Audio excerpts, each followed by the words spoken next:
বাংলাদেশ অস্ট্রেলিয়াকে নিয়ে ত্রিদেশীয় সিরিজ আয়োজন করতে চায় পাকিস্তান। এক ম্যাচ হাতে রেখেই সিরিজ নিশ্চিত করেছিল বাংলাদেশ। তাই সিরিজের তৃতীয় ও শেষ টি-20 ছিল শুধুই আনুষ্ঠানিকতার। তবুও গ্যালারিতে ছিল উপচে পড়া দর্শক উপস্থিতি। এদিন মিরপুরে হাজির হয়েছিলেন পাকিস্তান ক্রিকেট বোর্ডের সভাপতি মোহসিন নাকভি। পিসিবি প্রধানের কাছে জানতে চাওয়া হয় শীঘ্রই এই দুই দেশের মানে বাংলাদেশ পাকিস্তান সিরিজ আয়োজন করা সম্ভব কিনা। তখনই এসেছে ত্রিদেশীয় সিরিজের প্রসঙ্গ।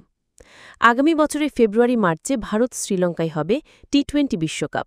ফেব্রুয়ারিতে কেবল অস্ট্রেলিয়া পাকিস্তান ৩ ম্যাচের দ্বিপক্ষীয় সিরিজ খেলার কথা ছিল।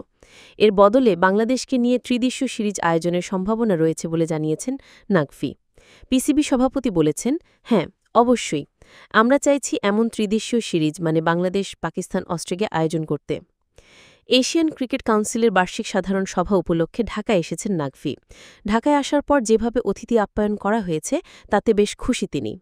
বাংলাদেশ ক্রিকেট বোর্ডের সভাপতি আমিনুল ইসলাম বুলবুলকে প্রশংসায় ভাসিয়েছেন পিসিবি প্রধান। নাকভি বলেন, প্রথমত আলহামদুলিল্লাহ, এজিএম মিটিং খুব ভালোভাবে সম্পন্ন হয়েছে। এসিসিতে আমাদের ২৫ জন সদস্য আছেন এবং ২৫ জন সদস্য এই মিটিংয়ে অংশগ্রহণ করেছেন। দ্বিতীয়ত, আমি এখানে আগত সকল সদস্যকে এবং যারা ভার্চুয়ালি এই মিটিংয়ে অংশ নিয়েছেন তাদের ধন্যবাদ জানাই। আমি বিশেষভাবে আমিনুল ভাইকে তার আতিথেয়তার জন্য এবং বিসিবিকে তাদের অসাধারণ আয়োজনের জন্য ধন্যবাদ জানাতে চাই।